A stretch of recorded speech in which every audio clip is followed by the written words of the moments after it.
Bora!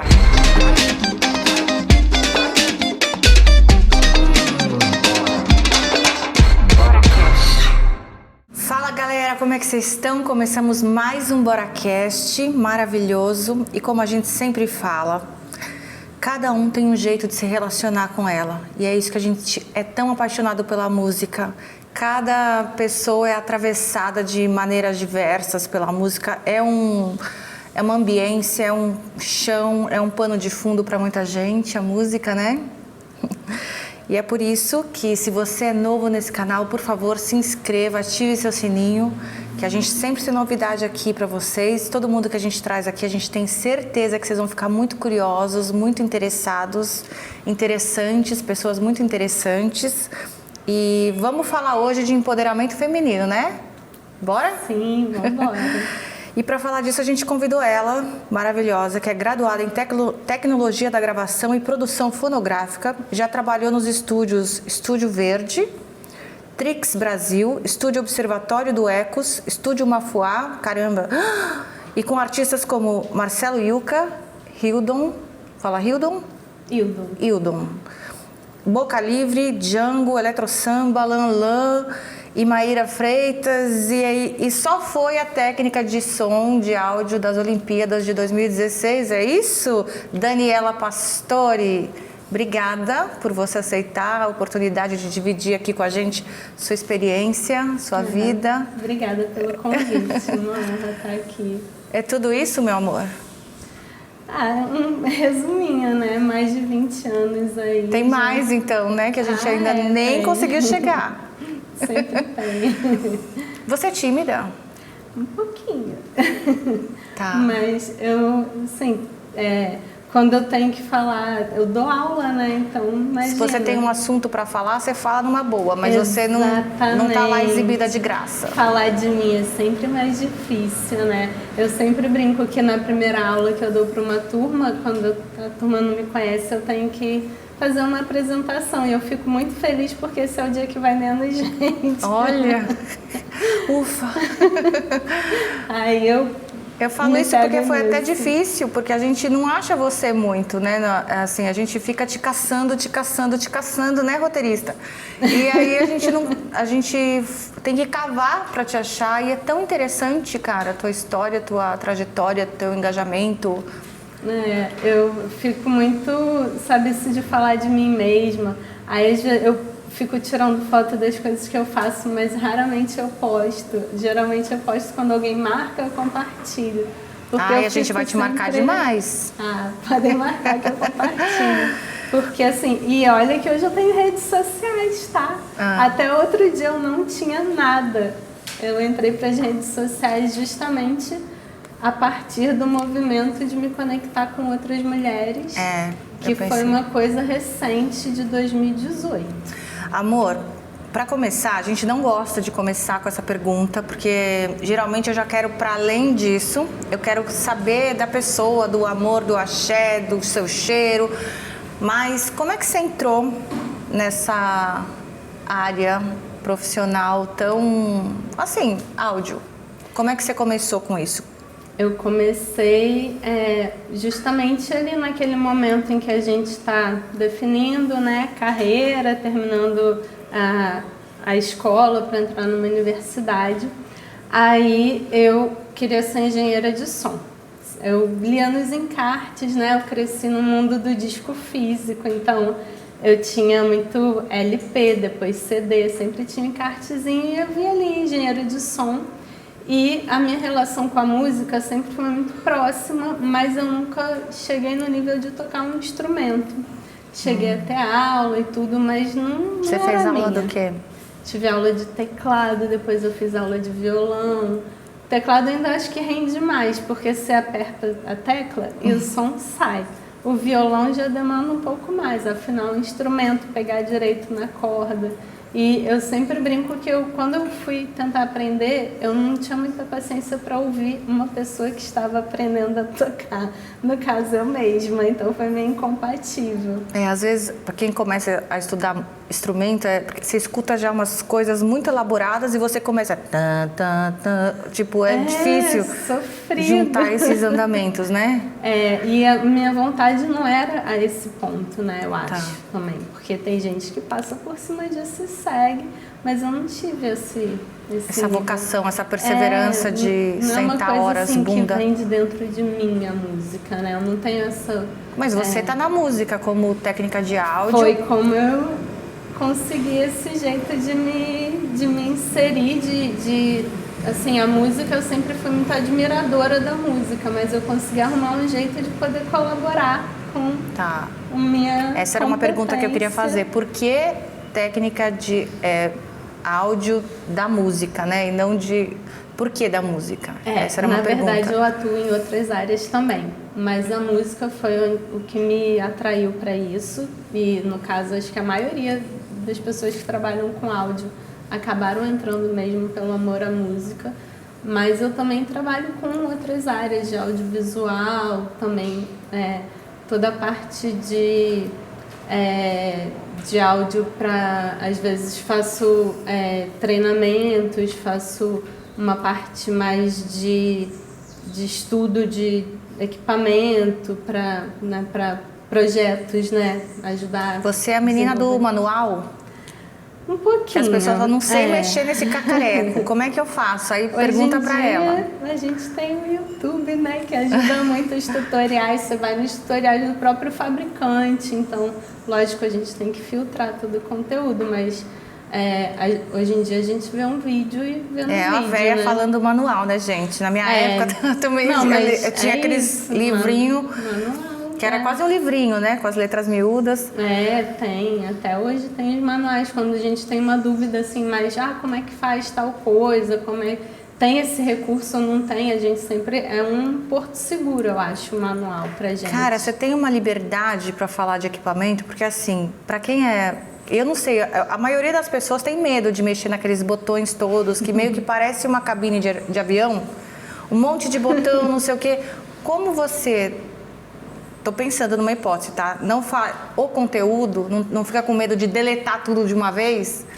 Porque você não tem medo desses botões quando das luzinhas? Eu não conheço, peço ajuda para quem conhece mais. Mas você nunca teve essa resistência de descobrir 700 botões aqui naquela mesa? Porque conforme você vai aprendendo, vai desmistificando um pouco isso, sabe? E normalmente para você apagar uma coisa, vai vir uma segunda tela perguntando, é isso mesmo? Você tem certeza? Eu já deletei um computador inteiro, assim, tipo, tinha foto de ex-namorado, caramba, aí eu fui limpando, porque o computador perguntava, você quer limpar isso aqui? Eu limpando. Aí, de repente, não tinha mais nada. Não tinha Windows, não tinha mais nada no computador. Caramba! Muito sortuda, né? Não, isso aí você tem que ler com atenção, você tem que saber bem o que está fazendo. Se não souber, pergunta para alguém que, felizmente, como eu também continuo dentro do ambiente acadêmico, eu ainda tenho acesso a professores ou mesmo a colegas de trabalho, que hoje em dia com quem eu aprendo muito, inclusive ex-alunos e alunas minhas que me ajudam também. A gente tem o nosso grupo Mulheres do Áudio também é uma grande fonte. Não, a gente já vai falar disso, espera aí, que essa aí é muito babada, essa história. Mas é uma fonte de consulta, assim, gente, tô aqui, o que eu faço, onde eu aperto? A gente grita no grupo e tem colegas Mas que a tecnologia que isso. você trabalha efetivamente, diretamente com essa tecnologia, 6 meses fica obsoleto, né?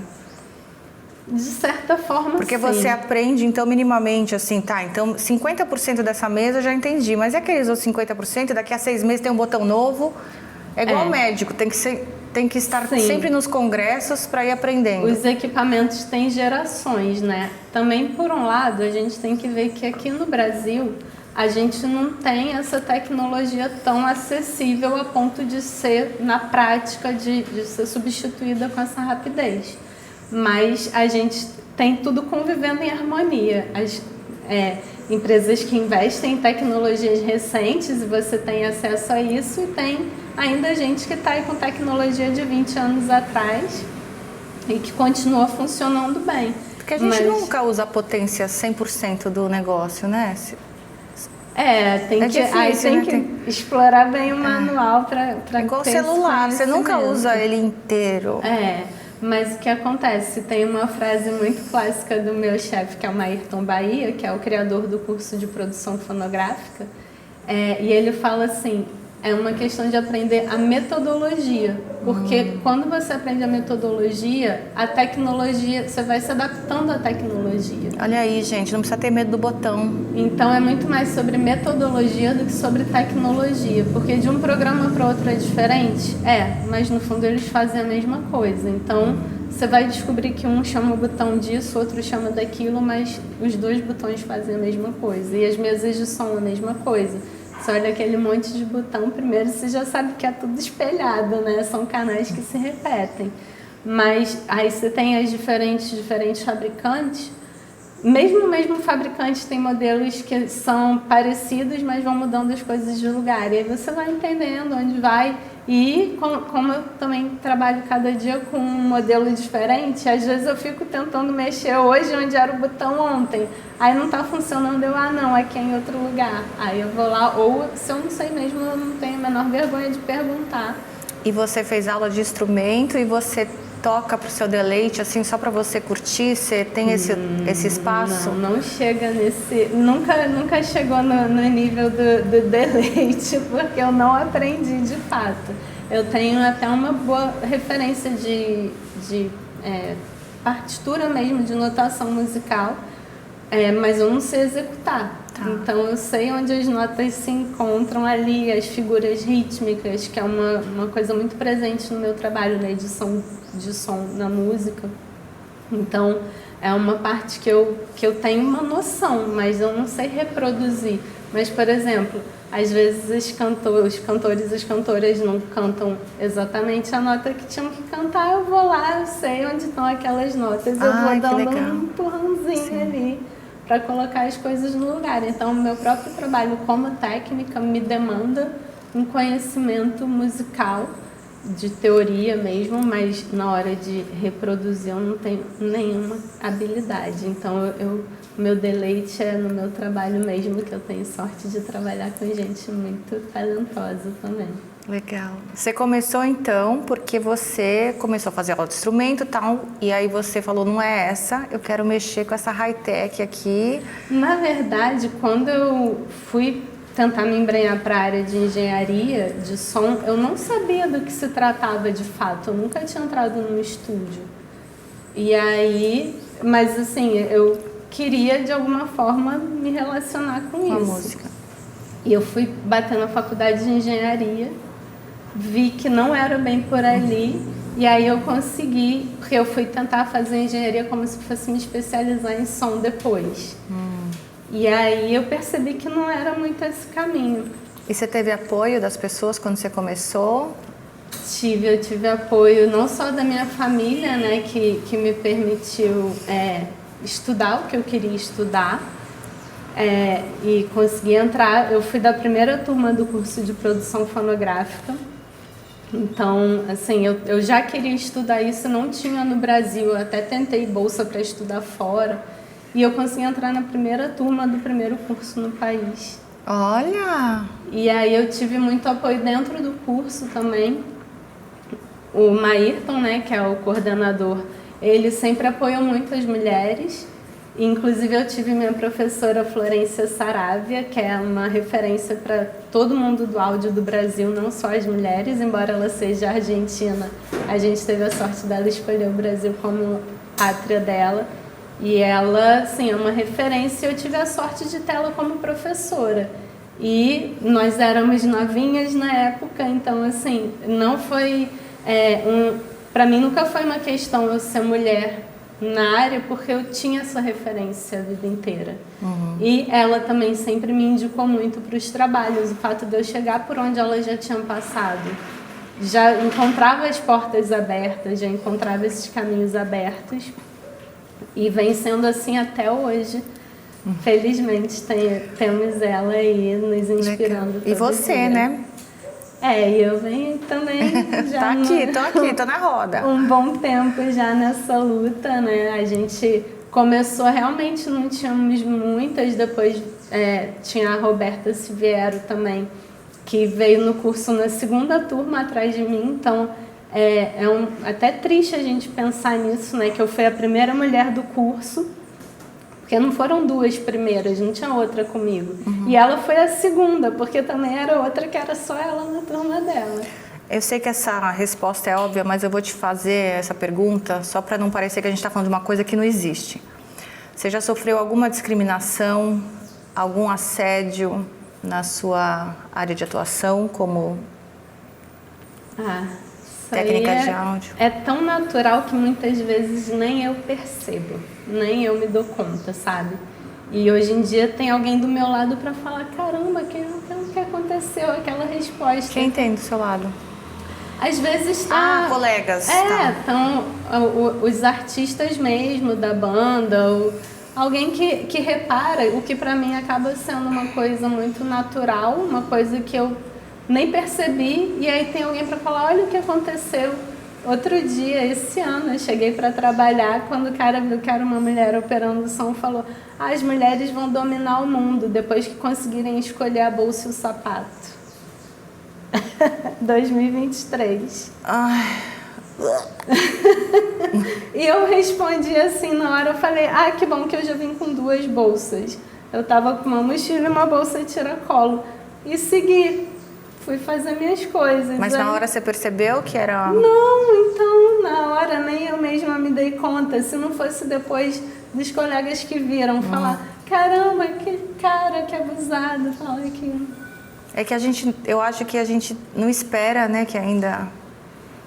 E também, se não tem alguém para chamar minha atenção, eu nem ia lembrar para estar aqui contando, talvez. De tanto que é corriqueiro, infelizmente. Sim, assédio, assim, de ser paquerada. Assim, eu acho que geralmente eu consigo estabelecer uma relação bem profissional. Mas tem gente que insiste, né? Tem gente que... Aí você tem que fingir demência ou você fala que você... Eu acho que quando eu estava começando aconteceu mais isso, sim. Mas hoje em dia eu acho que já consegue me ver de uma forma mais... Eu chego ali profissionalmente, não dou muita margem, sei, mas já acontece sim, o tempo todo com quem está do meu lado, sabe? A gente estava falando assim, porque a gente conhece grandes cantoras da música, mas não conhece grandes técnicas de áudio da música. E aí você foi super pioneira, teve coragem de enfrentar esse espaço que é... A maioria desses espaços de técnico de áudio é masculina, né? Esse espaço é masculino. Sim, totalmente. E como eu estava falando também, isso de naturalizar as coisas, embora eu já tivesse ali essa referência da Florência que me acompanha toda a minha vida profissional, eu ainda tive no primeiro curso de áudio que eu fiz, o IAV lá em São Paulo, eu tive aula com a Flávia Calabi, que também foi mais pioneira ainda. Ela já era uma senhora na época, lá em 1997. E ela já era uma senhorinha, eu tive aula com ela. Não dei o valor também, eu tinha 17 para 18 anos. Felizmente eu consegui reverter a trajetória e já nova encontrar um caminho que eu gostei, né? Depois lá da tentativa da engenharia, e eu cheguei lá e tinha essa referência que eu também não dei muita atenção, mas depois eu tive a Florência sempre como assim, minha referência até hoje, sempre foi normal para mim eu ser mulher num ambiente masculino. É que assim, do jeito que você falou anteriormente, parece um pouco ingênuo, naive e assim... Poliana, vê o lado positivo sempre, então você nem percebeu o assédio, você nem percebeu, mas você é super engajada para mobilizar essa galera, né? Quais são as estratégias, como é que você luta contra esse machismo conscientemente? Não então, assim, não perceber, eu estou percebendo. Ela foi... Pessoalmente, você... Então, pessoalmente, eu comecei a tomar consciência mesmo mais recentemente, que, como eu falei, para mim era natural, que pena que sou a única mulher aqui num lugar só de homens. Você verbalizava isso? Tinha esses papos? Não era tão natural para mim que eu não tinha nem com quem conversar. Tá. E aí, de uns anos para cá, ali meio que de 2017, 2018... outras mulheres chegaram para mim e começaram a me apontar dessa relevância de eu ser uma mulher nesse local, principalmente dentro de uma universidade, porque muitas vezes, como eu tive uma referência que foi minha professora ali, eu achava que só de eu estar ali na universidade podendo ser uma referência para outras mulheres que viessem, já estava né, sendo um espelho. Só que eu comecei a ver que eu precisava ir além dali também. E aí, muitas mulheres vieram me cutucar. Uma delas, a Constança, que é dona do estúdio Toca do Bandido. Então, ela tinha uma banda de mulheres, a Penélope, lá nos anos 90, 2000, enfim. E ela foi uma que veio, Dani, como é que é isso? E aí eu comecei a cair a ficha nessa época, só outro dia, né? 2017, foi anteontem quase. E aí, na sequência, veio uma avalanche de acontecimentos que justamente a Constância me apresentou o ASA, ela me levou no lançamento do edital. E aí, no ASA, eu comecei, de fato, a ter isso acontecendo na prática na minha vida. Esses movimentos de mulheres e de fazer parte de ambientes onde uma indica a outra, onde uma fortalece a outra, onde uma ensina para outra, onde uma incentiva a outra. Para nós que somos a maioria minorada, já está óbvio que a gente tem que continuar lutando para esse lugar de equidade. Sim. Mas, por exemplo, você acha que os homens, o mercado está ficando mais ligado nessa pauta? Eles estão aprendendo ou eles fingem que estão aprendendo e fingem um comportamento mais corretamente político quando alguém está observando? Eu acho que para as gerações mais antigas é muito difícil mudar o comportamento na prática, mas felizmente tem as gerações mais novas que já vêm chegando com um comportamento diferente. De olhar e falar, não pode ter só homem, não pode ter só gente branca, não pode ter só gente hétero, não pode ter, né, só gente cis. Então a gente começa a ver uma geração que está chegando no mercado que já vem buscando essa diferença. Agora, a gente ainda tem um mercado de muita gente com um pensamento machista, com um pensamento... Que é um resto de gente que ainda está no mercado. Que ainda está, e que eu não sei se vale a pena também a gente querer mudar o comportamento dessas pessoas, mas até vai chegar uma hora que essas pessoas vão ficar constrangidas de continuar agindo de forma... né, não furar essa bolha, de não olhar para o lado. Mas você está sentindo que está virando a maioria consciente? Pelo menos nos ambientes que eu frequento, isso já é uma realidade. Mas só de eu estar presente já requer que são pessoas, já demonstra que são pessoas que buscam essa igualdade, que na hora de procurar formar uma equipe, falam, tem que ter mulher na equipe, vou atrás de uma mulher. E aí chegam até mim. Seja uma coisa que eu vou fazer ou alguma coisa que eu vou indicar alguém. Falando sobre essa equidade, a gente está 1, 2, 3, 4. 5 mulheres e 5 homens aqui. Estamos conseguindo aqui nesse set. Eu tenho um pessoal que resiste a esse pensamento de, por exemplo, cotas, de ter um percentual sempre da maioria minorada, que eles falam assim, pô, mas eu não vou contratar uma pessoa que é deficiente só porque ela é deficiente, porque às vezes ela não é boa, e aí vem aquele papo por trás que é a meritocracia meio, você entende? Com certeza. Mas pode acontecer também, tá? De repente, eu sei porque eu já me ferrei, já aconteceu uma situação com uma pessoa que eu tentei incluir e no final das contas, acabou prejudicando uma história por conta de coisas psicológicas dela. Não tinha nada a ver com a deficiência, nem com nada, entendeu? Sim.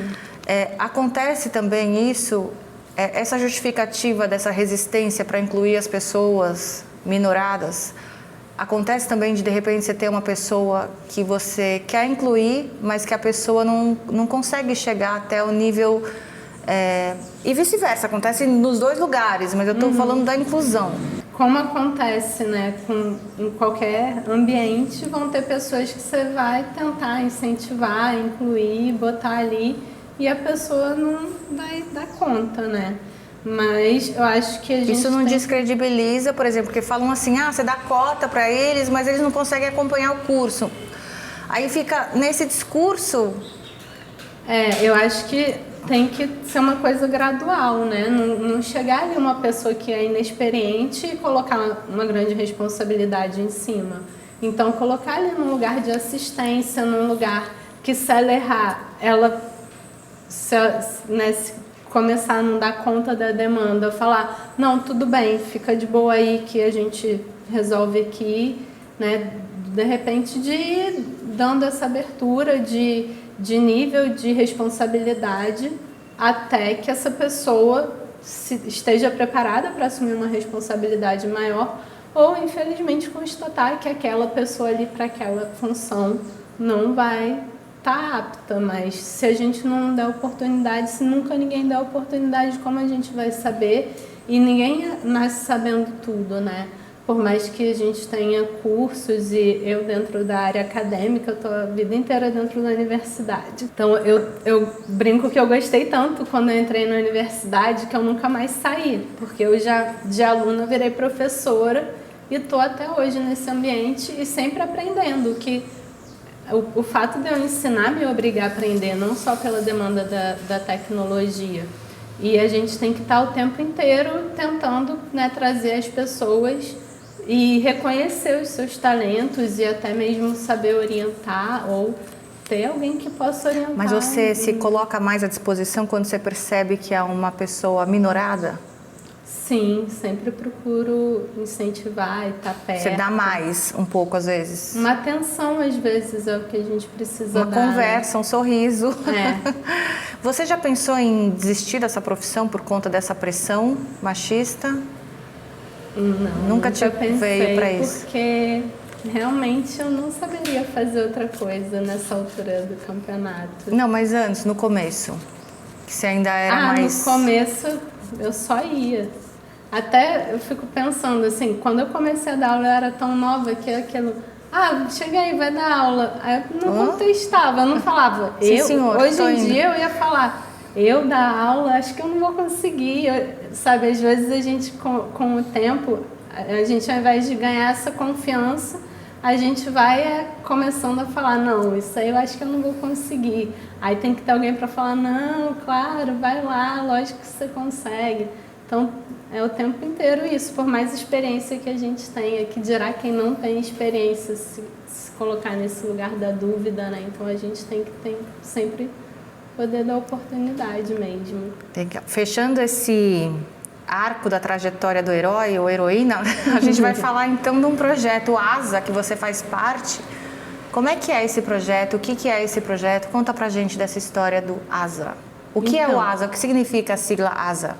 ASA significa Arte Sônica Amplificada, que foi de fato a materialização na minha vida dessa convivência com mulheres e de onde eu saí de ambientes 100% masculinos para ambientes 100% femininos, né? Então, hoje em dia, eu obviamente trabalho muito em ambientes mistos, com equidade, mas também é muito normal para mim eu estar em lugares, equipes 100% mulheres, mas o ASA meio que foi a primeira experiência ali de conviver, de ver uma sala com 50 mulheres, de arrepiar.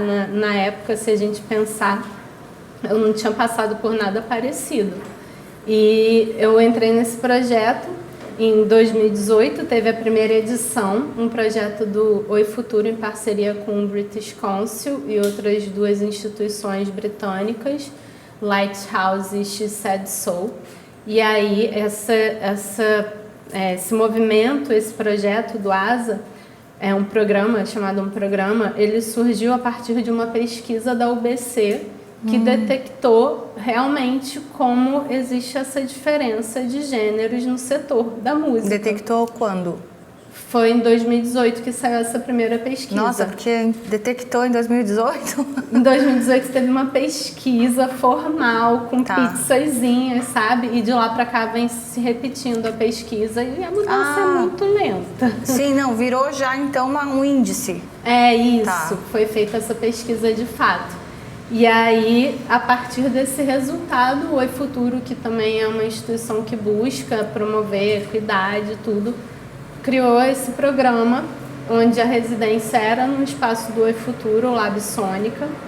E tudo começou lá em 2018, eu fui convidada para ser mentora técnica.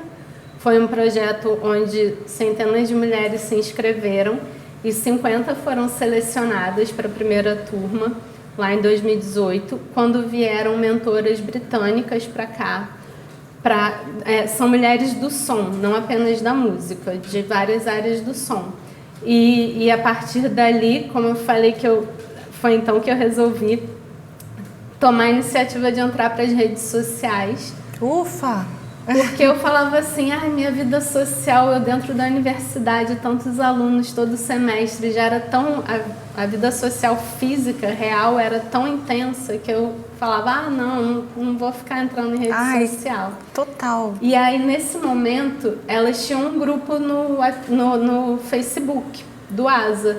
Eu falei, então vou entrar. Por acaso ainda foi em 2018, no fim de semana do segundo turno das eleições, que aconteceu essa vivência. Então a gente estava ali de mãos dadas e não largamos nunca mais. Sim. Fico até arrepiada porque foi muito importante para mim estar do lado delas para passar por esses tempos sombrios que felizmente acabaram.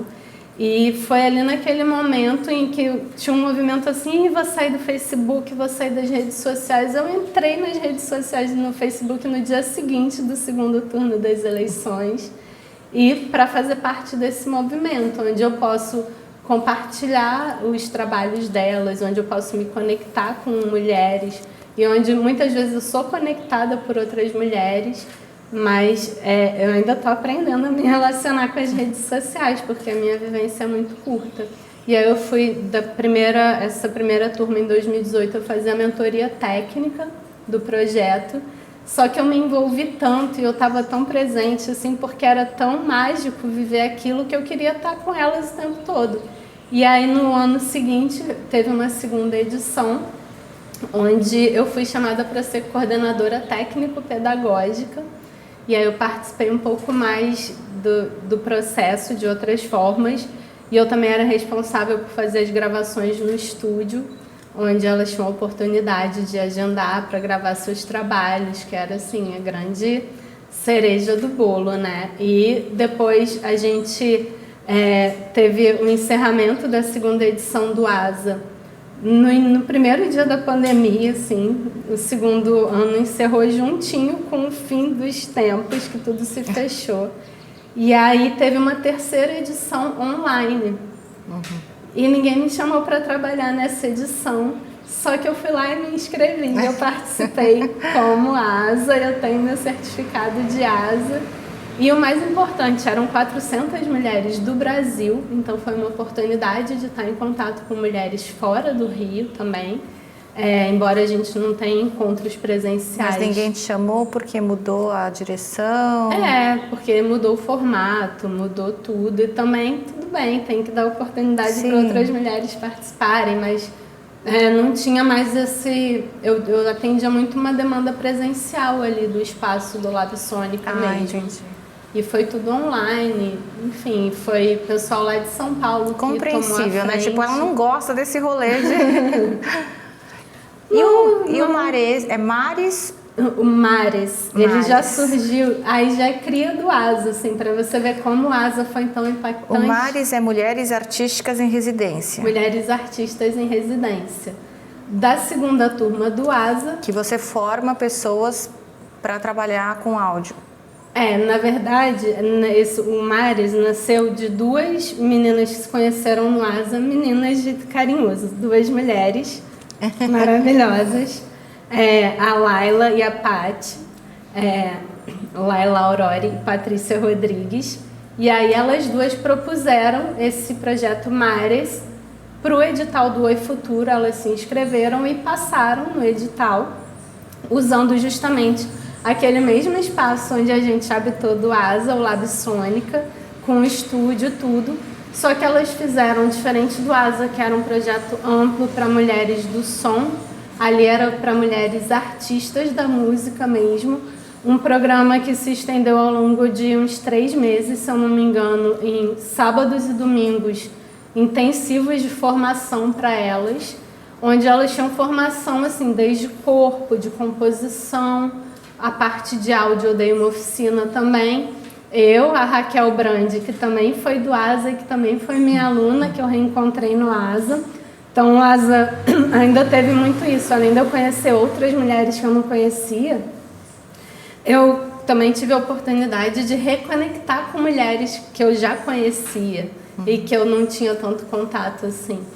E que até hoje estão muito presentes também. Então é uma rede que a gente realmente tem de colaboração e de saber que uma tem a outra ali. E aí no Mares a gente se uniu para dar oficinas de áudio e depois nós gravamos juntas o disco, porque no final do processo a gente teve a gravação do disco, de composições dessas, a gente chama de residentes, né, do Mares. Então eram 24 mulheres, o disco teve a produção da Ana Costa, que também deu oficina, que também produziu o disco e fez a mixagem, a masterização, todo o processo de finalização. E a gente ainda terminou com um show no Teatro Rival, com elas tocando aquele repertório ao vivo. Nossa! Então foi realmente assim, incrível. Ver como em um período, agora eu não me lembro exatamente quantos meses, mas em menos de 6 meses, certamente, porque acho que a gente começou em agosto e foi até novembro a gente teve o show. Então, de mulheres que muitas não se conheciam, até em alguns meses estarem juntas no palco cantando parcerias que elas compuseram ali. Então legal. Foi realmente muito lindo. E tem o disco, tá nas todas as plataformas, o disco que a gente gravou do Mares. Como que acha? Acho que se botar Mares volume 1. Tá. Legal, gente. Vamos lá, hein? Já essa força. Tá lá. Se não achar, procura Mulheres Artistas em Residência. Pronto. Mas vai achar, tá lá. Você tá ajudando a mudar o mercado, né? Você tá engajada nesse lugar. Foi percebendo, você já mudou um pouco o cenário, as pessoas hoje têm retaguarda, né? As mulheres olham para as colegas, têm uma força que é acima delas, que é a comunidade, né? Sim. Você sente que hoje elas têm menos medo dos homens, elas têm mais força para não se calar frente a esse machismo? Você percebeu, você está percebendo entre as suas alunas, suas colaboradoras? Sim, é um processo lento. Muitas ainda se calam, mas muitas não. Então, assim, a gente tem esse respaldo realmente, ou pelo menos, assim, se a gente às vezes não tem não tem ainda coragem de falar abertamente, publicamente, entre nós é falado.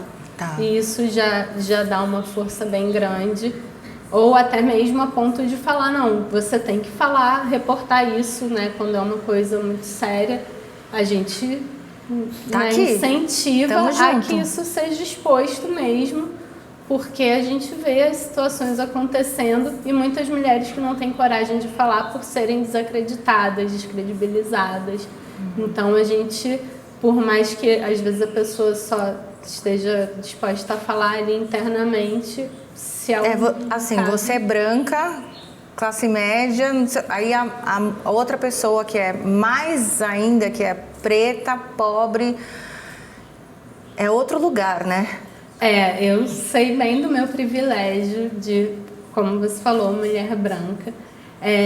Sei que já não encontro algumas barreiras, mas sempre que eu puder indicar outra mulher, e se essa mulher for preta, eu vou indicar mais ainda. Como é que esses homens machistas estão percebendo essa mulherada mais unida? Eles estão com medo? Eu acho que em algumas horas essas brincadeirinhas, falar essas provocações, tem a ver também com esse medo, mas eu acho que os homens que não se atualizarem, né, que não mudarem o comportamento, eu acho que vai ter uma certa seleção natural de serem excluídos do mercado. E aí não só pelo comportamento em relação a ser machista ou ser misógino, né? Mas em relação a um comportamento que não cabe mais dentro do universo que a gente está vivendo e naturalmente vão ser substituídos por pessoas que tenham comportamentos mais amigáveis. Como é que a gente faz para não ficar violento nessa reparação? De controlar os hormônios, os ânimos e não dar um soco na cara da pessoa, porque para nós parece um soco, né? Eu acho que mais do que me bateram quando eu estava de preto indo para a escola e a pessoa falou: nossa, você está transparente hoje, não dá para te enxergar. Ou porque eu me considero preta porque eu fui criada como uma minoria, assim, a maioria minorada, eu me sentia sem condição de conviver com aquele povo. Como é que eu poderia não ficar com ódio e vontade de me vingar, olho por olho, dente por dente, para não ter uma reação também que não seja construtiva para o bem de todos? Realmente às vezes dá vontade de ter uma reação, né, mais violenta, mas eu acho que com o passar dos anos também a gente vai vendo que não é a solução e a gente vai aprendendo a meditar e fazer o que for para se controlar e estudando para ter argumento. Eu acho que a gente tem que ganhar no argumento, né? Ter a paciência, ou às vezes a gente não tem essa paciência e simplesmente ignora. Mas esse lugar, por exemplo, que a gente viu no BBB recentemente, que a mulher falou assim: pô, tô cansada de ter que ensinar isso para você, cara. Não dá pra gente falar da vida? Realmente isso sim, de ter que ficar tendo que explicar o óbvio é muito cansativo, mas o quanto a gente vê que as pessoas insistem em dizer que não existe racismo, a gente tem que mostrar que existe, tem que argumentar e, né, às vezes eu não sou essa pessoa e também que tem essa paciência. Eu prefiro... Não dá pra imaginar você brava com essa voz, né? Não dá. Mas... Vai se fuder. Como é que você manda alguém se fuder? Vai pra puta que pariu. Eu sou meio de 0 a 100, assim. Sério? Quando eu perco a paciência, eu me enfureço de uma vez. Tá. Mas não quero justamente por isso que eu busco.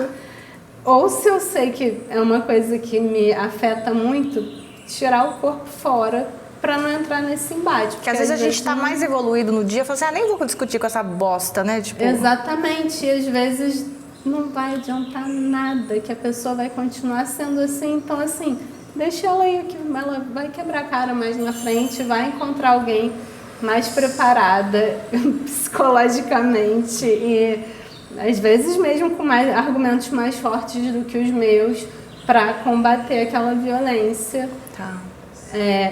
Eu mesma, né, não tenho lugar de fala para defender pessoas pretas ou para defender pessoas... Mas você pode ter empatia, né? A gente isso sempre tenho. Por exemplo, como você falou, eu trabalhei nas Olimpíadas, assim, era um grupo muito grande de técnicos e técnicas de som e não foi uma remuneração muito alta, então assim, não tinham muitos técnicos consagrados do mercado, não estavam fazendo esse serviço. Será que você conheceu minha prima, Estela Tenenbaum? Cenógrafa, com a Dani Thomas. Ela trabalha na abertura, né? Não trabalhei na abertura e no encerramento, que era outra empresa de som que estava fazendo. Mas eram milhares, centenas de milhares de pessoas trabalhando, né? Então eu não conhecia todo mundo. Eu me relacionei com a equipe de áudio especificamente. E assim, em um grupo começou a ter piadas homofóbicas. pessoa à toa num grupo de trabalho começou a mandar piadas homofóbicas. Aquilo não me atingia diretamente, mas é um absurdo um grupo de pessoas que não se conhecem, de um trabalho especificamente técnico, onde não se deve falar piada sobre assunto nenhum, que dirá piadas homofóbicas. Aí eu reagi a ponto do cara vir no privado, me pedir desculpa e encerrou, porque imagina não se te deixa desculpo, correr. só some. Não vou te desculpar, some, cara. Mas eu acho que a partir dali, se isso passa, ia virar um comportamento que provavelmente é assim que eles fazem nos grupinhos deles só de homens técnicos. Sim. E aquilo acontece no dia a dia. E eu faço parte de grupos de técnicos, né? Não só das mulheres do áudio, que é o meu grupinho do coração, mas tem grupos de técnicos mistos. E tem sempre alguém para falar, porque não dá. Quando vem uma piadinha dessas, tem uma clássica que mostra uma mulher assim, é tipo uma Mona Lisa desmaquiada, aí bota pré-produção, gravação, mixagem, masterização, a cara da mulher se melhorando a cada Tipo etapa. eu, tá, gente? Tem um maquiador aqui maravilhoso que eu falo, gente, eu preciso um dia acordar assim, né? Já virei outra pessoa. Como é que você vai fazer essa analogia, sabe? Num sim. grupo, ficar usando Eles conseguem. uma aparência Eles de ainda uma mulher conseguem, para fazer infelizmente. essa analogia. Então, Sim. assim, tem muitas piadinhas Eles estão ótimos, né? machistas. Eles estão ótimos pra falar. Realmente, nossa, né? Conta aí o que tá na tua cabeça, quais são os seus próximos projetos, o que você tem pra botar na roda logo mais? Tem a ver com música, com empoderamento feminino? Tem. Conta. Eu tenho feito muitos shows. Tô aí prestes a embarcar com a Jazz das Minas para uns showzinhos em São Paulo. E a gente está gravando disco também. Vai sair o disco. Então fiquem aí que ligados. foda. Que a previsão é lançar em maio, com show de lançamento e tudo. Mas a gente já está no processo aí do disco. Aonde? Já tem um lugar? Não, ainda não. Só Você conta pra geral, hein? Que a gente é apaixonada por elas. Sim, eu sempre compartilho porque a galera me marca. Aí eu compartilho. Não deixo de compartilhar. Então a gente tem esses shows aí. Tem show aqui no Rio no fim do mês também, na Ladeira das Artes. E também tem outros artistas que eu trabalho. Também estamos finalizando o disco do Cais. Um disco instrumental feito só por mulheres também, que a gente está finalizando a mixagem, a masterização, a Florência que está fazendo, Florência Saravia. Então tem a honra dela fechar com chave de ouro, mãos de ouro, realmente esse trabalho que tem sido feito por mulheres compositoras do Quarteto Cais, com participação de outras mulheres. E tem sempre vários projetos acontecendo, também em relação à parte de audiovisual, algumas coisas que eu trabalho. Então, tem coisas para fazer com a Adriana Miranda, que me chama para os projetos. A maioria desses projetos são feitos só por mulheres. Mas você trabalha com homem também? Trabalho, numa boa. Com você homens. aceita até, vai. Sim, eu sou até casada com um. Conseguiu? Pô, legal. Sim, sou casada com o Jamar. Eu gosto da Nani People falando de homem. Assim, eles só evoluem psicologicamente até os 2 anos. Brincadeira. Eu sou casada com um músico também, compositor, Jamar Chiranque. Então, quando eu posso, eu estou junto dos trabalhos com ele também. Vocês não se matam trabalhando junto? Olha, eu tento não me envolver a esse ponto. Eu deixo ele ir liderando e colaboro quando dá. Eu gosto desse sininho. Caralho, esse sininho tá atrapalhando o som do outra coisa lá. Não tem esses bodes. Não, eu só me meto até onde eu sou chamada. Dá pra namorar depois do trabalho. Vocês conseguem almoçar domingo, tranquilo. Sim. Tudo bem, mas realmente, assim, ele é bem autodidata e faz as coisas dele, mas eu trabalho com equipes mistas também, né? Tem outros projetos. Você suporta trabalhar com os caras, né? A gente tem que abrir também, tentar ensinar alguma coisa, né? E eu dou aula também, então eu fico muito feliz de ver na universidade quando tem turmas que vão mais mulheres, aumentando a quantidade de mulheres. Ai, obrigada por todos nós, assim, de você ajudar essa luta aí que não vai acabar tão cedo, eu acho. Espero que sim, mas acho que não. A gente vai vendo essa melhoria, realmente, não dá pra dizer que não melhorou. E não só no sentido de olhar em volta e ver mais mulheres, mas no sentido de ver pessoas me procurando para falar, me indica mulheres, eu preciso de mais mulheres, tem que ter mais mulheres. Então, nessa mudança de comportamento. Gente, você casou com o BoraCast, porque esse espaço é justamente também para dar luz para lugares que a gente não tem espaço. Exatamente. E você veio com esse cerne, com essa essência. A gente busca muito isso, né? Essa inclusão e, como eu falei, se eu não posso, eu tento outra mulher para indicar. Quando me chamam, eu falo, não posso. Eu falo, quer que eu indique alguém? Já pensando. Já tem alguém engatilhado aqui.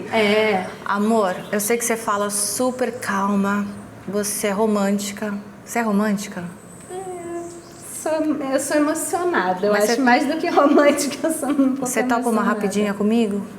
Sim. Ai, vou ficar apaixonada. Mas essa rapidinha a gente vai ter uma ajuda de um cara maravilhoso, que a gente até aguenta ele, que é o Felipe. Opa, ainda bem que você me aguenta, por favor, continue me aguentando por mais tempo.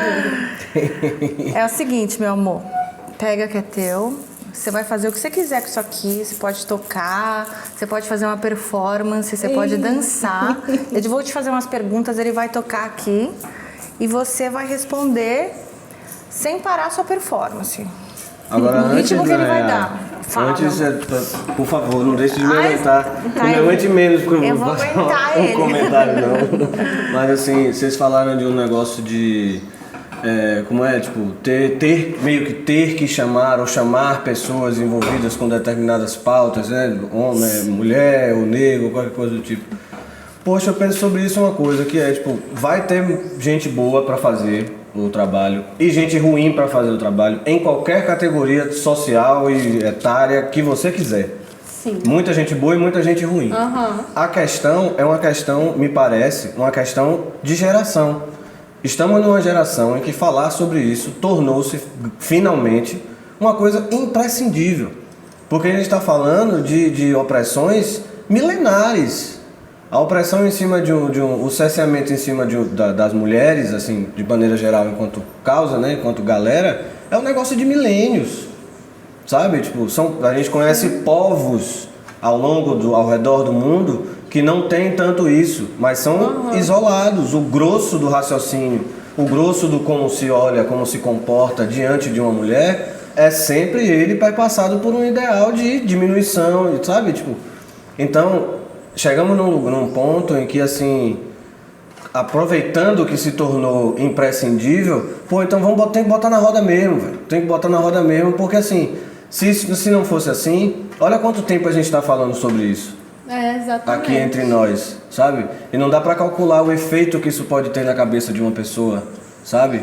Tipo, vai que a gente acabou de virar a chavinha na cabeça de alguém hoje. Claro, a gente torce para que um dia a gente não precise mais falar sobre Exatamente. isso, né? Mas enquanto esse dia não chegar, tem que falar todos os dias. Saiu uma pesquisa da ONU, acho que hoje, falando que vai levar 300 anos para ter igualdade de gêneros.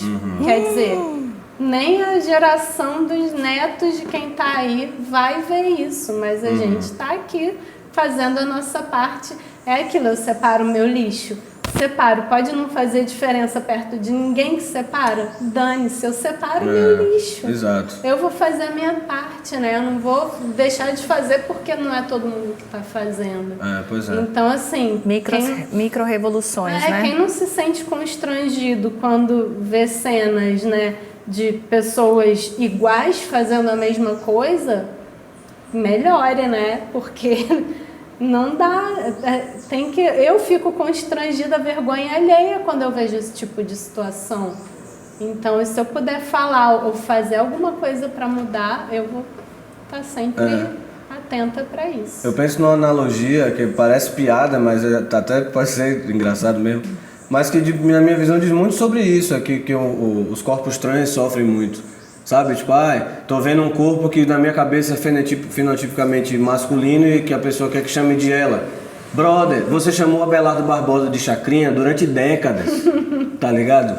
Você chamou Renato Aragão de Didi a vida inteira. Então, tipo, isso não pode ser a razão de um incômodo. O incômodo muito maior você gera na pessoa quando uma coisa simples de fazer para alguém que não se atravessa com isso não é feita.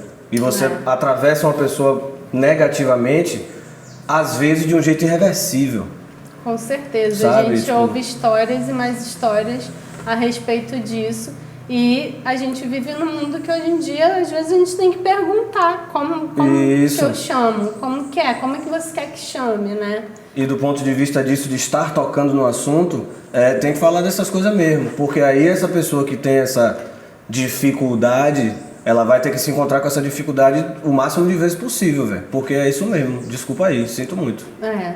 2023, outra história.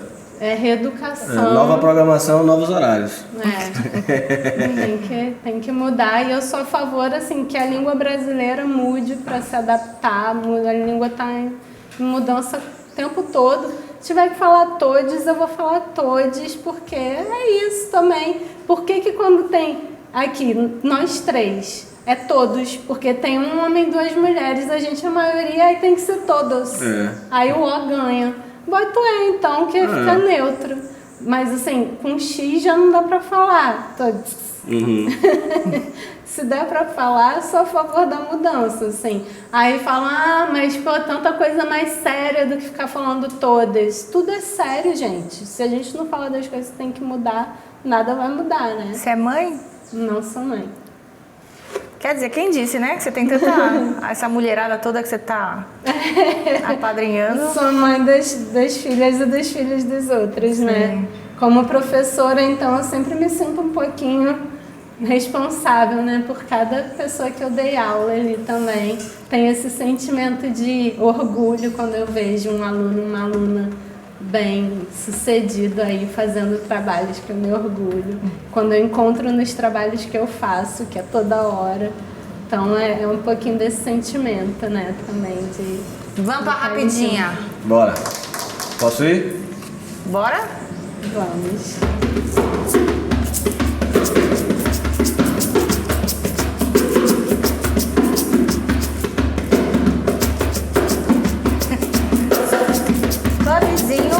Com 20 fãs ou show lotado com 20 mil pessoas, mas ninguém tá prestando atenção no show? 20 fãs.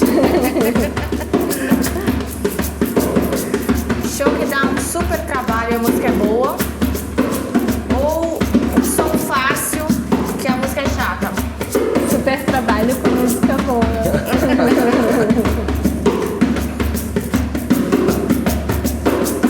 Que os camarins do Sesc tinham que ter cerveja? Acho que todo camarim tem que ter o que a gente quiser que tenha. Que estúdio onde gravar seria um sonho realizado? Abbey Road. Anderson Silva ou Bezerra da Silva? Bezerra da Silva. Chico Buarque ou Chico César? Eu acho que se não tivesse Chico Buarque, não tinha Chico César. Amarelo, olha, isso qualquer coisa. Arrasou. Show de artista brasileiro que você gostaria muito de fazer?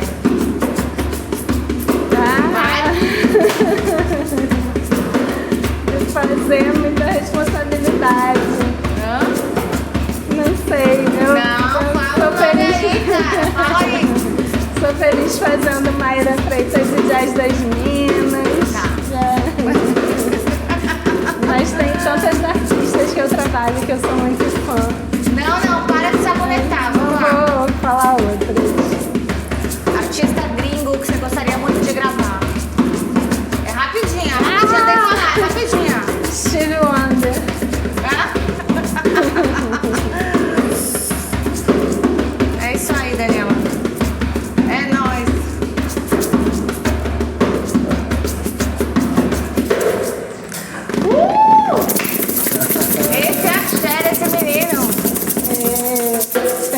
atrapalhar. Não, ao contrário. Você tá contribuindo para esse som, gata. É lógico. Né? Não. Cara, obrigada demais pela sua participação, presença, generosidade, por dividir com a gente aí tua história, colocar na roda. Obrigada tudo que a você já vocês fez. pelo convite. Muito Parabéns orgulho da tua pelo história, né, trabalho. gata? Você tem, né? Você tá feliz, né? Que legal. Quer falar alguma coisa aqui? O espaço é todo seu. Fala aí. Quer passar alguma mensagem? Alguma coisa que eu não te perguntei? Ah, é tão difícil. Eu acho só que a gente tem que sempre se abrir para o novo, né? De estar disposto aí a trabalhar com pessoas diferentes, dar espaço para quem está começando, conhecer artistas novos.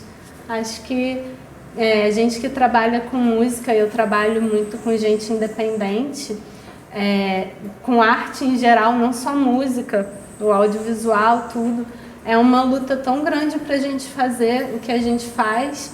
E se a gente ficar só ouvindo, né, o trabalho das grandes gravadoras, dos grandes estúdios, a gente, dos grandes blockbusters, a gente não vai dar espaço para o novo. E eu acho que é muito importante não só valorizar a nossa indústria nacional, mas a arte independente do mundo inteiro. E é isso, o mundo é tão pequeno para a gente não estar conectado com tudo que está acontecendo. Então, acho muito importante a gente estar sempre antenado. Como é que a gente acha você? Fala seu serviço aí, arrobas... Meu Instagram é Daniela C. Pastore. Tá. Tem um De Castro aí no meio. Eu incorporei o C porque já tinha Daniela Pastore ocupada. Legal. É meu Instagram. E tem as mulheres do áudio, muito importante. Sigam lá nosso Instagram, Facebook, tem página, canal no YouTube das mulheres do áudio também. O Mares também tem Instagram. O Asa não tem Instagram, não tem uma coisa institucional assim. Mas a gente tem os projetos, né, que são decorrentes. Mas o Mares está aí, Jazz das Minas também tem Instagram. Então, sigam lá esses trabalhos aí. E o Cais também vai sair em breve. Saiu uma faixa já tem um tempo, foi instrumental, mas em breve vai sair aí o disco completo também. Ai, obrigada, Daniela. Você é delícia de conversar.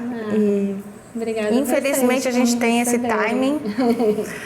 Lembrando, gente, que o BoraCast é um programa independente, então se inscreva no canal, ative seu sininho, participe. Tudo isso aqui é para você que está aí do outro lado, conectado com a música também, com o cenário, com a arte de alguma maneira, né? Às vezes você é apaixonado e a gente vai dividir essa paixão.